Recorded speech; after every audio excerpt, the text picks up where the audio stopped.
यावर्षी सोयाबीन पेरणीत घाई केली तर पश्चाताप होऊ शकतो. सोयाबीनची पेरणी खूप लवकर केली तरी नुकसान आणि खूप उशिरा केली तरी नुकसान. मग योग्य वेळ नेमकी कोणती? अनेक शेतकरी पहिला पाऊस पडताच पेरणी करतात. पण जर नंतर पाऊस खंडित झाला तर उगवण आणि सुरुवातीच्या वाढीवर परिणाम होऊ शकतो. सोयाबीन पेरणीसाठी फक्त पहिला पाऊस महत्त्वाचा नसतो. जमिनीत पुरेसा ओलावा साठलेला असणं महत्त्वाचे असते.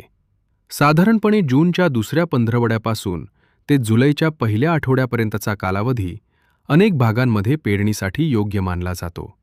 पण लक्षात ठेवा, प्रत्येक जिल्ह्यात पावसाची परिस्थिती वेगळी असते.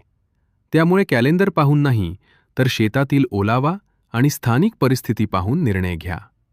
योग्य वेळी केलेली पेरणी पिकाच्या सुरुवातीच्या वाढीसाठी महत्त्वाची ठरू शकते. त्यामुळे घाई करू नका आणि उशीरही करू नका. अशाच शेतीविषयक माहितीसाठी आमचा शेतकरीला सबस्क्राईब करा.